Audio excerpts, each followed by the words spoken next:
Dalaygon ang ngalan sa Ginoo. Atong i-appeal sa atong mga pag-ampo katong mga naapektahan sa baha kagabi. Na ako'y nakitaan sa news na dunay mga lugar diri sa Cagayan de Oro nga nabahaan. Kining Cagayan de Oro o Zamboanga City, murag paryente gyud ni sila. Basta baha ang hisgutan. Kay kami po dito, nakaagi po mi. Basta atong yampo nga tipigan sa Dios ang iyang mga kaanakan, ilabi na ni ining kusog nga ulan.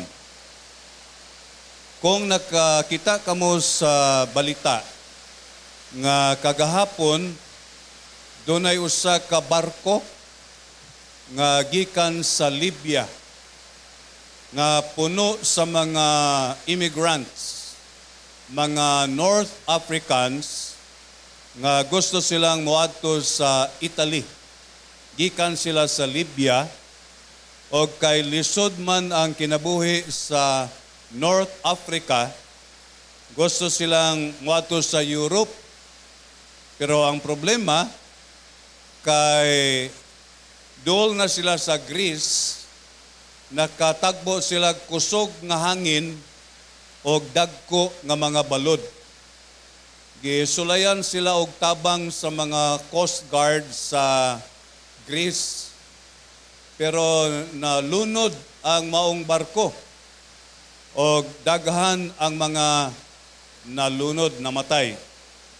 O kini usa ka trahedya, matod pa nila, one of the worst sea tragedies sa Europe nga nahitabo.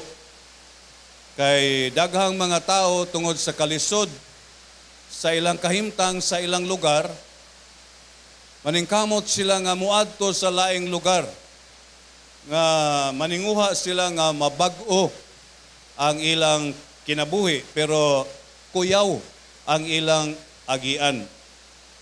O nahinumdum ko nga sa 1820s, thousands of immigrants from Ireland mitabok sa Atlantic o miadto sila sa Amerika.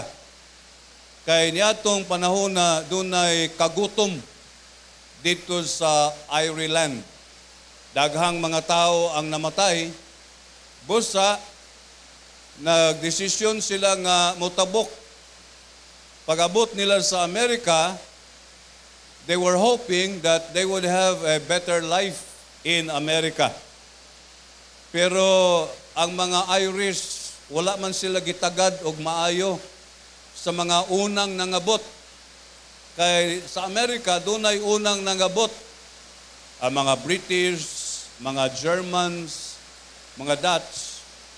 O pag-abot sa mga Irish, dito in town sila sa slum area. Lisod kayo ang ilang kahimtang. Why nagtagad nila? And then in the 1880s, another group of immigrants, Italians, kay doon na say kagutom dito sa Italy, onya hundreds of thousands of Italians cross the Atlantic, naato po sila sa Amerika. Abi nila nindot ang kinabuhi dito. Pero pag-abot nila dito, wa po'y nagtagad nila. Busa daghan sa ila nangamatay sa kagutom diha sa mga slum areas. Og nining panahona, dunay usa ka pastor. Ang iyang pangalan si Dr. Albert Benjamin Simpson. Usa siya ka Presbyterian pastor. Nagpastor siya sa usa ka dako nga simbahan dito sa New York. Unya sa nakita niya kining linibo ka mga immigrants nga labi na sa mga bata, luoy kaayo. Nisulod sa iyang kasing-kasing ang burden nga dalon ang grasya sa Dios ngadto kanila. Basta iyang giistorya ang mga miyembro atong simbahan, especially the leadership. Ingon siya sa mga naa dito, gipanalanginan ta sa Ginoo og dako nga simbahan. Dato ang mga miyembro. Nakakita mo anang linibok ang mga immigrants. Wala may nag-asikaso ana nila. Asa may maayo o gamiton nato ang resources sa simbahan aron nga dalon ang maayong balita ngadto kanila. Wala man mo manumbaling ang mga tao sa simbahan. Kay murag ang pagtanaw nila sa mga Irish, sa mga Italian, murag bag second class. Basta wa gyud nagasikaso. Og tungod kay wala man mo respond ang mga tao dito sa iyang simbahan, si Dr. Albert Benjamin Simpson nag-decide nga mo-resign siya. Mo-resign siya gikan atong dato kayo nga simbahan para nga iyahang dalon ang maayong balita dito sa mga isolated, neglected, and marginalized people. So sa diyang ning gawas na siya, ingon tong mga tao sa simbahan, dili ka magdugay. Wa man kay kwarta. Wala man kay structure. Pero ingon si Albert Benjamin Simpson, naa ang Ginoo sa akong kasing-kasing. O kining pagtawag nga iyang gihatag kanako, akong sundon. So bisag nag-inusara lang siya, migawas siya atong simbahan, o naghimo siya sa buluhaton sa Ginoo, o duha lang gyud kabutang ang iyang gi-emphasize. Only two things: deeper life in Christ and missions. Deeper life in Christ. Unya, taod-taod dunay ni join sa iya.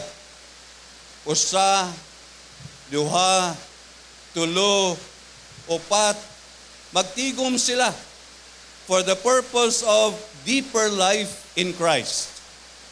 Ilang gigather ang ilang resources for missions, local, national, o international missions.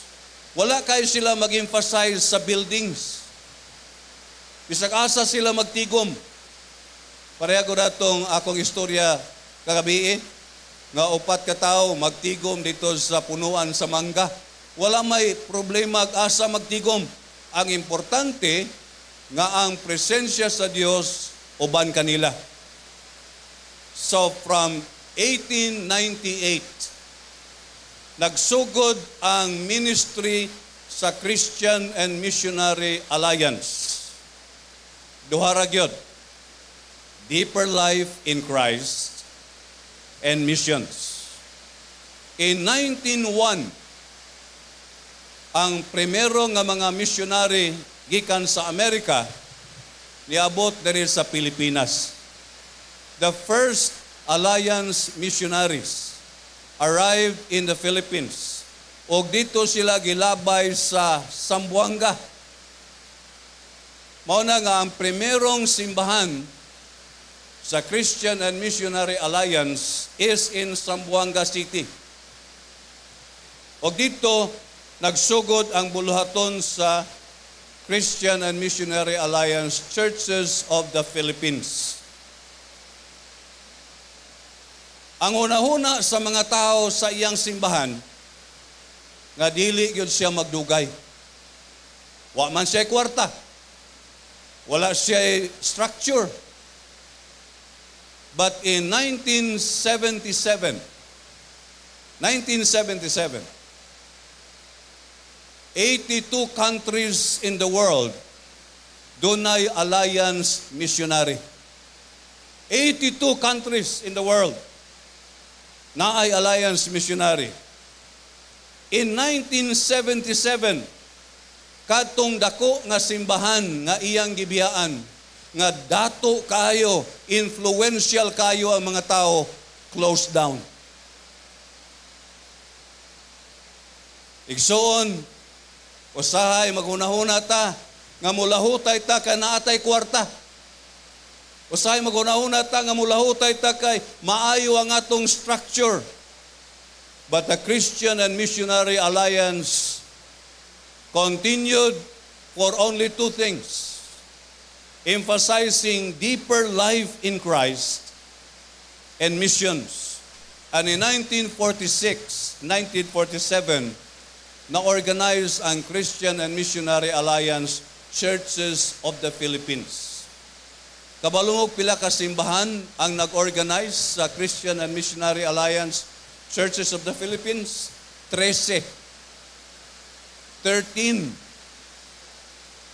Gikan sa 1946 hangtod karon, gipanalanginan sa Ginoo ang Christian and Missionary Alliance Churches of the Philippines, and today we have 3,500 churches all over the Philippines. Unsay sikreto? Duha ka butang lang. Deeper life in Christ.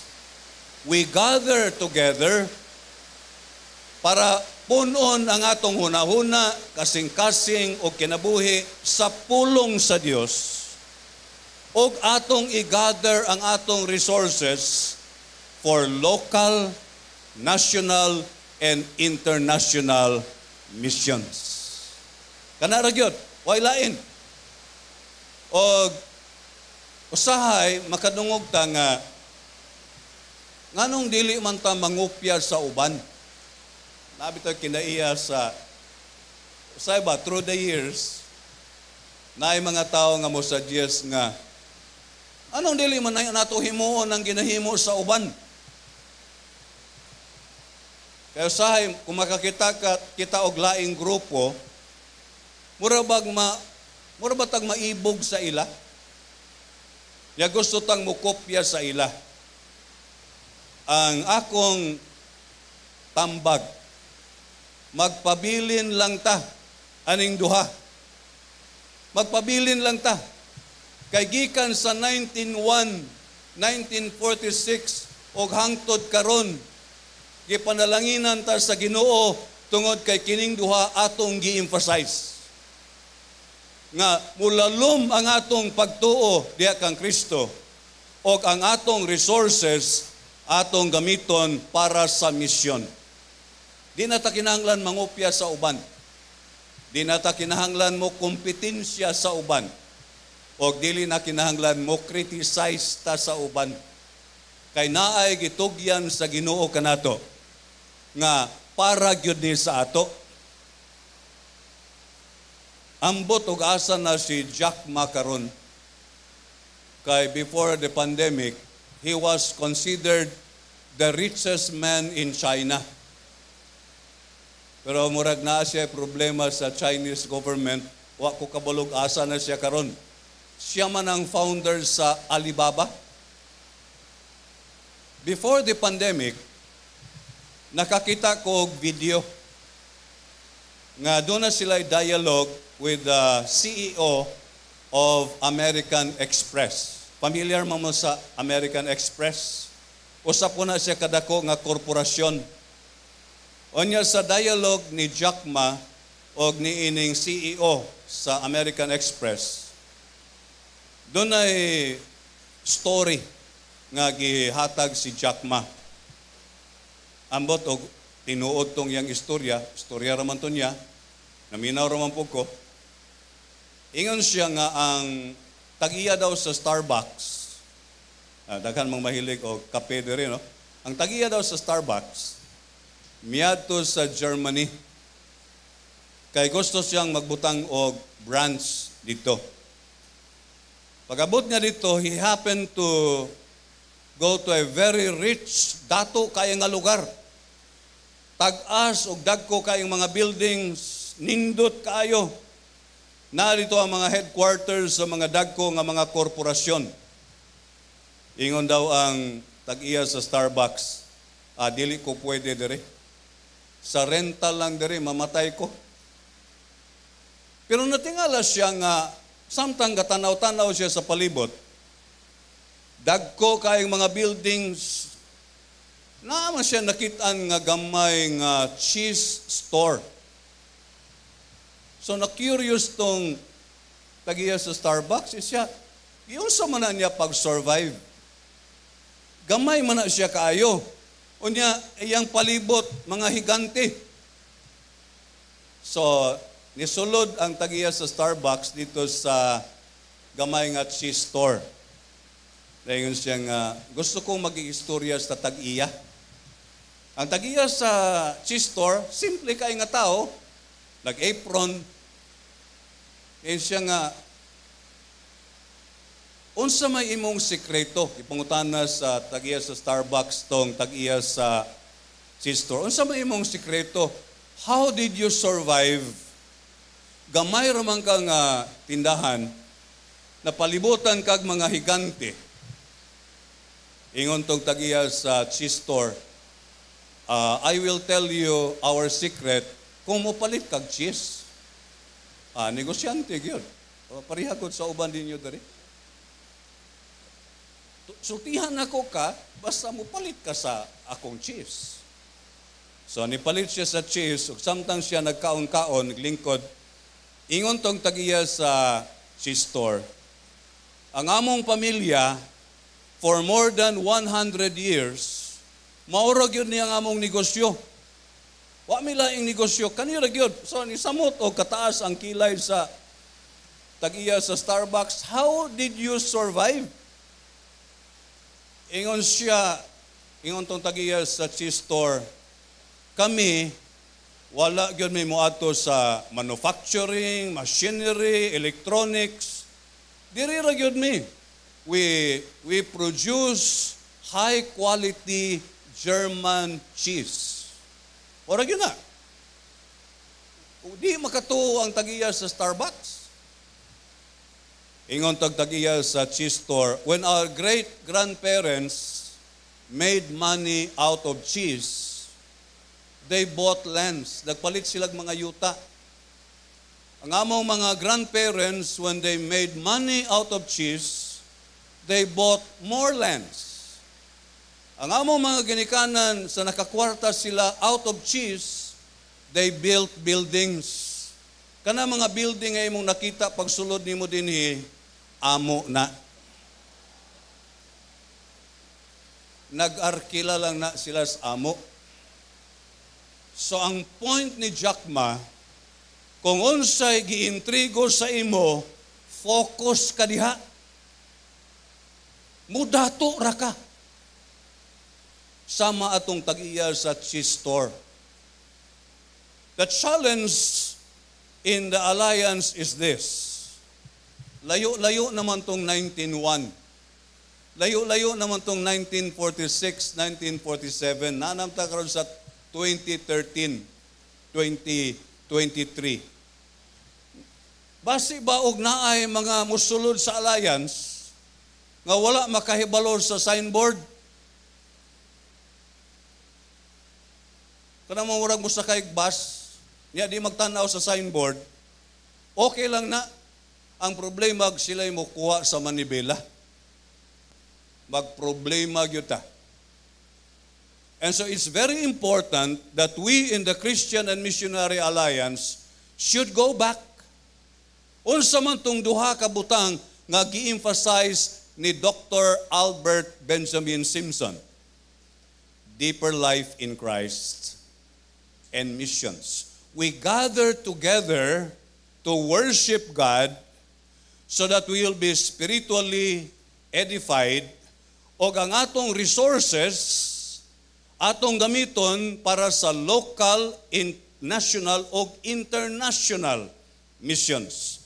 Every alliance church should have these two emphasis. Usahay sa akong ikaingon, doon na tayo kinaiyang nga mangupya. Nalisod na ba ning mangupya? Kay malibat ta. Tanaw ta sa papel sa atong classmate. Di na mauli ang atong mata. O dili ta mangupya, mukumpitensya ta. There's no need to compete with others. o dili ta mo kompetensya, we try to criticize others. Dunay giintrigo sa Dios kanato. O kung padayuno nato ni siya, nagtuo ako nga the next 100 years of the Christian and Missionary Alliance will be more blessed. Kaya akong nakitaan sa history, nag-iskot-iskot mi kaganina, that in the church history, dunay mga movements nga kaniadto, grabe ang pagtubo for 200 years. Karon hinahinay og decline. O ang uban nawala na. Apan doon na sa mga movements that started centuries ago. Hangtod karon ligon gihapon. Ngano man kay nagpabilin sila sa pagtawag sa Ginoo kanila. And the calling of the Christian and Missionary Alliance is that we will have a deeper life in Christ. That we will reject everything that does not belong to Him. And then, ang atong resources, asa man nato gamiton? Kaya doon na rabay tendency, basta mudaghan na ang resources. Ang unang hunahunaon, ang kaugalingon. Maog yun na ang tendency. But for the Christian and Missionary Alliance, we gather our resources so that we can reach out to the isolated, neglected, and marginalized people groups wherever they may be found. Whether they are found in our backyard, across the street, or across the seas. Mao na nga karon, ang missionaries sa Christian and Missionary Alliance naa sa daghan nga mga nasod sa kalibutan. Mangutana tingali kamog, asa man ni gikuha ni Dr. Albert Benjamin Simpson. Akong basahon kaninyo ang Acts chapter 1. Sugdan nato sa verse 1 para naatay wider nga view. Verse 1 to 8. Acts chapter 1, 1 to 8. In my former book, Theophilus, I wrote about all that Jesus began to do and to teach until the day he was taken up to heaven, after giving instructions through the Holy Spirit to the apostles he had chosen. After his suffering, he showed himself to these men and gave many convincing proofs that he was alive. He appeared to them over a period of 40 days and spoke about the kingdom of God. On one occasion, while he was eating with them, he gave them this command: do not leave Jerusalem, but wait for the gift my Father promised, which you have heard me speak about. For John baptized with water, but in a few days you will be baptized with the Holy Spirit. So when they met together, they asked him, Lord, are you at this time going to restore the kingdom to Israel?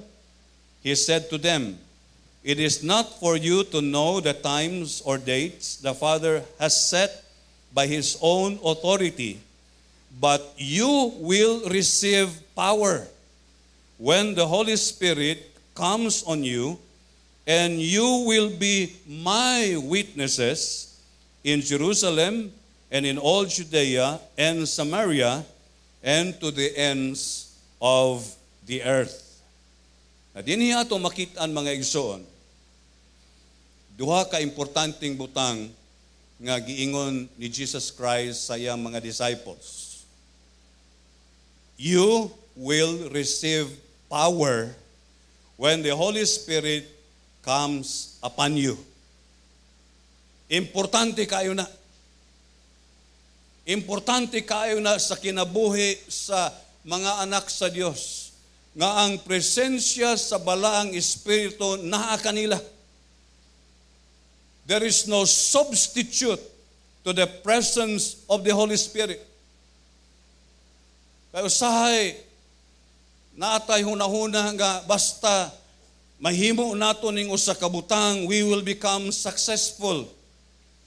But it says here very clearly, you need the power when the Holy Spirit will come upon you. Without the presence of the Holy Spirit, everything we do is nothing. It's nothing. Ako, pasalamat man gyud ko sa Ginoo kung panalanginan ta o facilities nga sama ani. Pasalamat gyud ko. Dito sa Zamboanga, pasalamat ta nga naatay katiguman nga sama ni ana. Pasalamat ko kung naatay mga equipment, mga instruments nga sama niini. Pero usa lang gyud kabutang ang akong gipangita pangayo sa Ginoo. Dito sa Zamboanga, Lord, muagi gani na mga tao diha atubangan sa simbahan. Usara gyud ang gusto na kong madunggan. Kamoingon sila, naa ang balaang espiritu aning lugar. What's the point when people would say, oh, ang kagwapo sa ilang building? What's the point when people say, kagwapo sa ilang mga instrumento if the Holy Spirit is not there? It's nothing. I read a story of a missionary who was sent to Japan. Nya dito siya sa Japan, nag-arkilar siya sa kagamahing lugar. Nya dito siya nag-ministry. Samtang nag-ministry siya, usa ka Sunday morning, dunay usa ka Buddhist monk nga naglakaw. Unya, inig tungod yun sa simbahan, muhunong tong Buddhist monk. Unya, human taud-taud mo, padayon siya sa iyahang paglakaw. As the days went by, katong Buddhist monk, dili lang muhunong siya, nagpaduol na siya dito sa entrance. Samtang gasimba ang mga believers sa sulod. Hangtod niabot ang panahon nga nisulod na siya sa simbahan. Pero ang iyang attire, monk yun siya. Then later on, medyo na-curious ang American pastor, nangutana siya, di ba Buddhist monk man ka? He said, yes. Anong naamang ka diri sa sulod sa simbahan? Ingon siya, inigagi manggod nako diha sa atubangan sa inyong simbahan. I sense a different kind of spirit. A very powerful but beautiful spirit. Now, Buddhists are very conscious of spirits. So, sino siya sulod? Masiguro siya kasabot kung sa mensahe atong American pastor.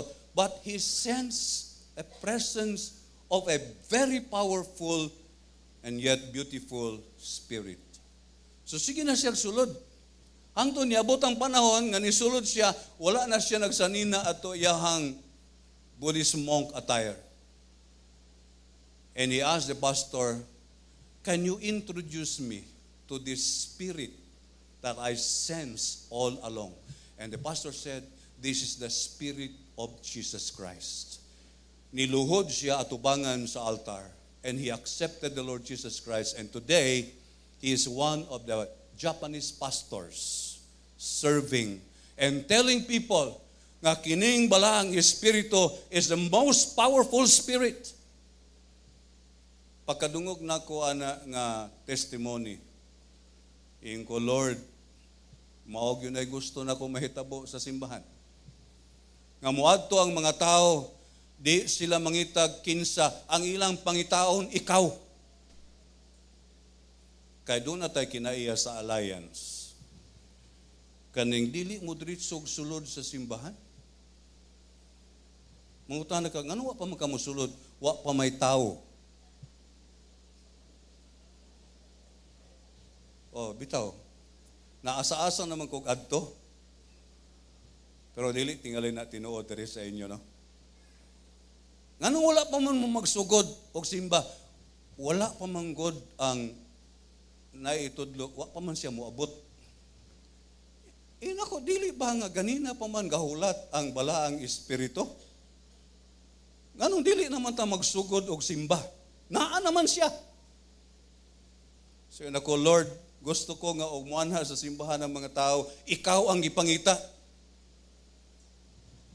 Then one day, siguro mga 2 years ago, na ako sa lobby sa simbahan sa Canilar. And then a mother and a 10-year-old boy niabot, nagsakay og tricycle. So, pangutanan ako, unsa may akong ikaalagad? Abi na ako mangitag pastor. Yun siya, ang iyang pangutanan mo ni, Pastor, abli ba ang simbahan? Ako, abli man. So, isulod sila. Niadto sila dito gyud sa altar. O niya, nagluhod. Inako, dili gyud ni alliance. Dili gyud. Dili gyud ni alliance. Ni diretso man sa altar, o niya nagluhod. Silang duha, ang inahan o ang anak. Human nila gluhod, tuwa ko dito sa pertahan, katanaw ko sa ila. Human nila gluhod, na may offering box dito, nahulog sila og offering. So, paggawas nila, nangutan ako, Day, alliance mo? Dili, Pastor. Tagadiri mo? Dili po. Nako, nganong nianhi mo siya nga, birthday mangod sa akong bana karon. Og naa siya sa barko, na gusto nako nga mabatian niya ang presensya sa Ginoo karon panahon sa iyang birthday. Paglakaw sa inahan og anak, padulong sa tricycle, ning tulo ang akong luha. Wa na ko mapunggi, nako. Unta og tanang alliance parihan nila. Di mangitag pastor. Di mangitag ni bisan kinsa, ang pangitaon, ang presensya sa balaang espiritu.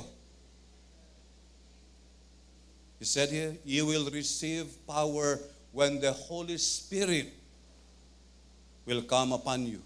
This is my prayer for every Alliance Church. Nga, muana ang mga tao tungod kay ang ilang gianha, ang presensya sa balaang espiritu. Kaya usahay, sa ako nang gikaingon gahapon, gabi, natay kinaiya nga mamili. O kinsay magtindog diha, o di kayo taganahan. It is the presence of the Holy Spirit that will keep us going. O kaning deeper life in Christ, mahimo ni bisan asa. Bisan asa. Katubitang pandemic, duha man gyud ta katuig nga gigapos. Nahimo man to. Ang amahan, ang inahan, mga anak magluhod diha sa sala sa ilang panimalay, magbasa sa pulong sa Ginoo, magampo. Pasalamat ta sa online, kay kami sa Canilar, mingon man mi nga human sa wali, pag-anda mo og mga element sa communion, og dunganan nato sa pag-ambit ang lawas og ang dugo ni Kristo Jesus. This can be done anywhere. Anytime, under any circumstance, maura ni ang mulahutay sa pandemic. All others closed during pandemic, but deeper life in Christ, wala man ni mahunong.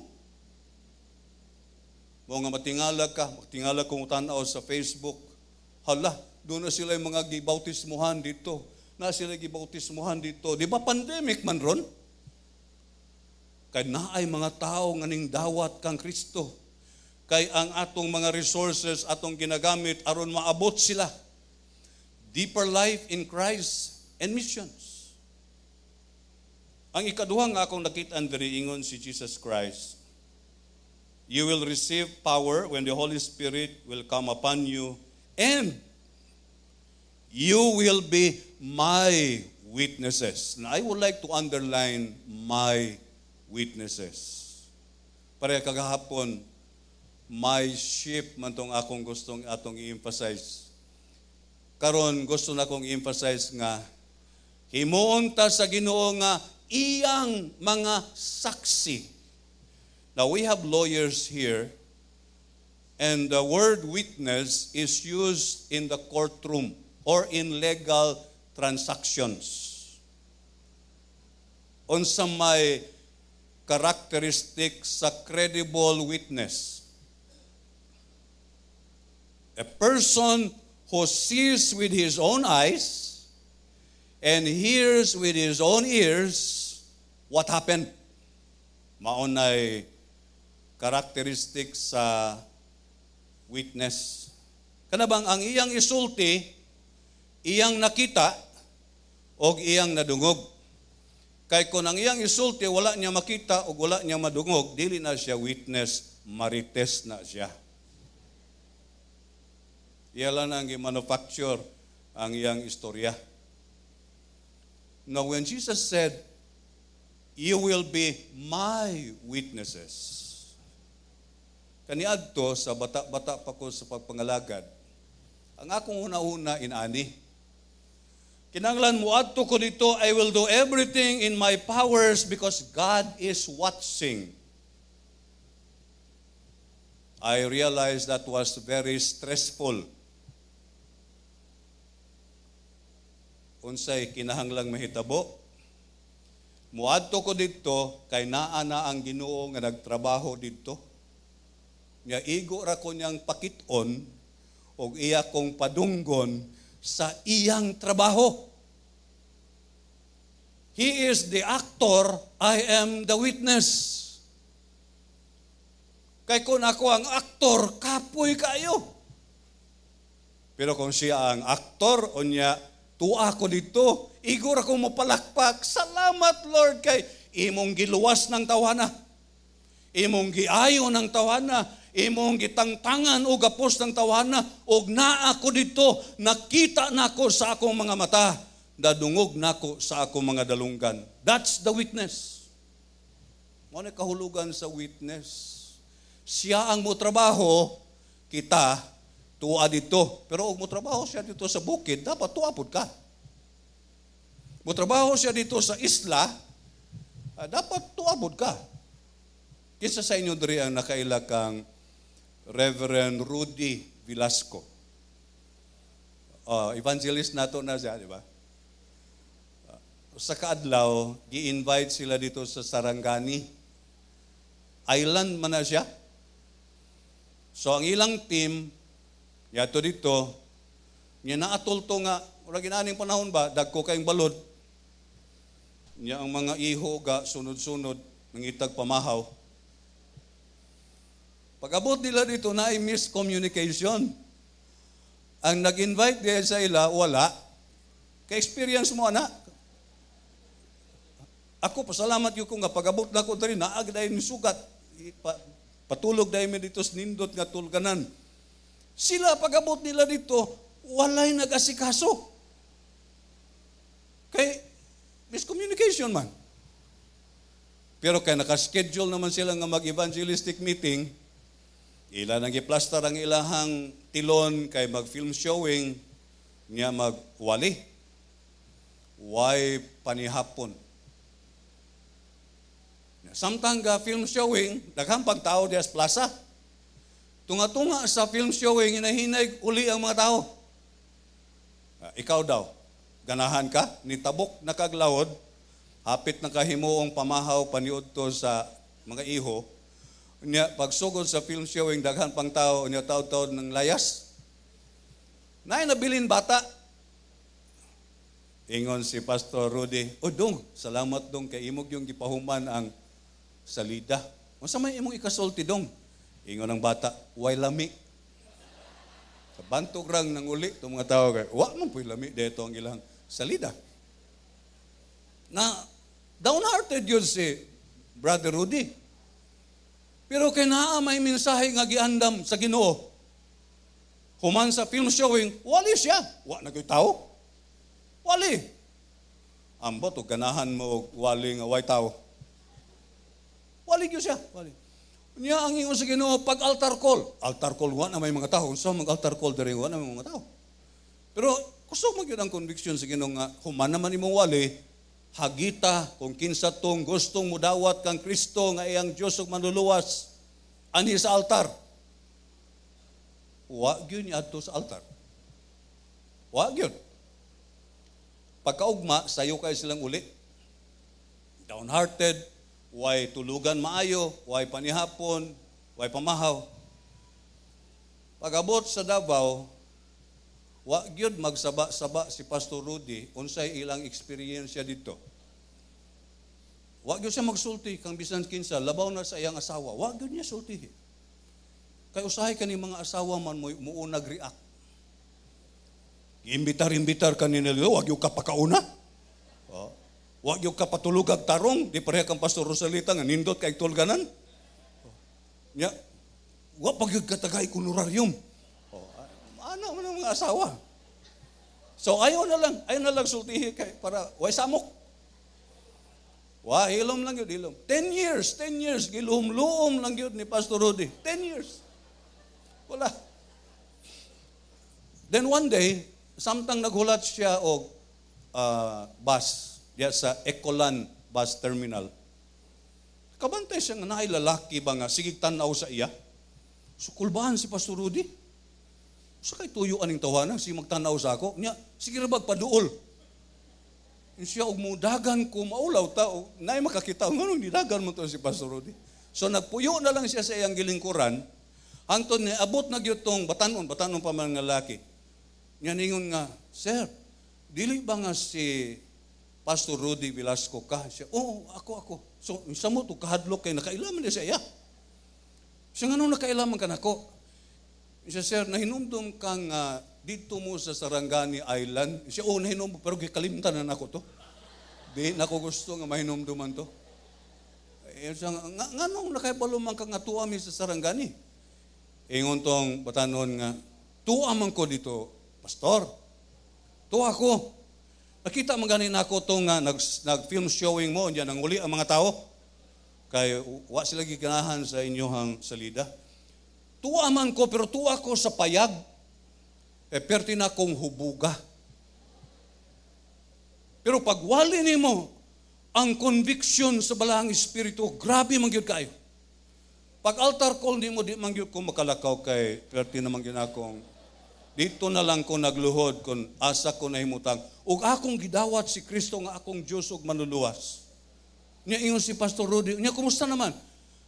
Pagkaugma, giapas ta mo, pero sayo man mo ni uli ka ng luod man mo. Bisa usay mang luod ta mo, trabaho gyapon ng Ginoo. So dili gyud to trabaho ni Pastor Rudy. Trabaho to sa Ginoo. Igo lang siyang witness. Nga giusab sa Dios ang kinabuhi nga hugaw.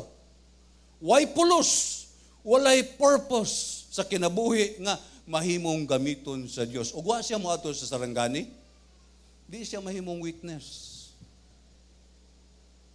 Akong pangutana mga igsoon, pila na ba ka panahon nga gihatagan ka sa Ginoo og higayon that you can see with your own eyes and hear with your own ears the wonderful works of God, para nga siya ra ang himayaon, dili kita. Kay kon kita, ang atong trabaho ang makita sa mga tao, kita man ang mahimaya, anindot yun na siya. Sa wa pa na siya, wa yun nada ng simbahan na, karon kay naa na siya. Oh, dako kayo ang atong atay. Pero kon iya sa Ginoo ang trabaho, igo ratang makakita, iyatang pakiton. And that's the greatest joy in my heart. It sustains me all these years.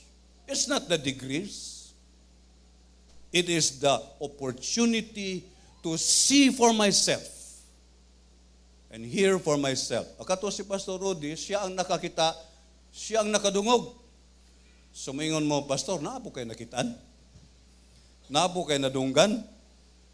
Naapod gamay. In 2007, gi-invite ko nga spiritual emphasis speakers sa Maabsi. Nihawa mi sa Maabsi 1995. Pero every now and then, balik ko dito, mabisita. Then 1 week of spiritual emphasis. And sa katapusan sa spiritual emphasis, akong gihagit ang mga estudyante, faculty and staff nga moadto sa front. O gingnan ako sila. Kung naamoy mahibalaan nga gihimo sa inyong mga ancestors which are affecting your lives today, I want you to reject that in the name of Jesus. Usa sa mga estudyante dito, o ako kabalo, kining bataa, sige lang sakit.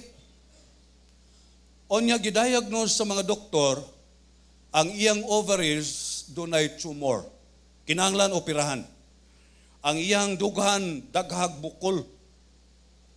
Pero kay spiritual emphasis man, na-postpone ang iyahang operasyon. O dito, ingon siya, by the authority of the Lord Jesus Christ, I reject kung unsa may mga espiritu nga gipasulod sa akong mga katigulangan, unsa man ang ilang mga gikaon, giinom, nga ilang gi-dedicate sa mga espiritu, I reject all of that. Pag-uli niya sa dormitory, isulod siya sa CR. Umoni ang iyang testimony. For 2 hours, fluid came out of her body. Yun siya, Pastor, di nako mapunggan.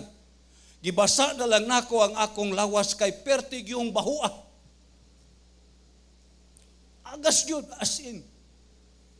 So, after the spiritual emphasis, uli na ko sa Zamboanga, wa na ko'y kalibutan kung sa netabo. Niyato siya sa doktor kay operahanan na siya. Kuhaon tong mga bukol o katong sa ovary. Pag-abot niya sa ospital, i-examine siya sa mga doktor and the doctor said, unsay imong gihimo? Ingon siya, nga naman Dok?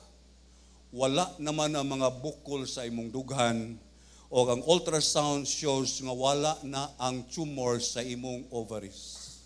Hallelujah. Pero gingnan siya sa doktor. Wala na tong naa sa sulod, di nakakinahanglan operahan. But since your ovaries are crumpled, di na gyud ka manganak. Di na ka manganak. Pag-graduate niya sa Bible school, she got married, and after 3 years, she became pregnant. O nanganak siya, o gusto ka, gwapa kaayong babae. Igsuon, gipakita na sa Ginoo kanako. Siya ay naghimo, anak, dili ako. Siya ang nagtangtang sa balatian, anang bayhana. Igo rako nga witness. Ang akong gustong mahitabo sa mga alliance churches, that God will allow you to be a witness to what He is doing. Para ang himaya o kadungganan, iya, dili ato. Siya gyud ang mahimaya. Siya man gyud nag-ayo atong bayhana. Siya man ang tangtang kang gustong kuhaon sa mga doktor sa iyang lawas. Pasalamat ko sa higayon nga makig-uban kaninyo, musimba sa Dios. O kining duha lang ang gusto nako makitaan dinhi sa Golden City Alliance Fellowship. We gather together for a deeper relationship with the Lord Jesus Christ. And we gather our resources for missions so that when God does something, we are there as witnesses for His glory. May God bless you.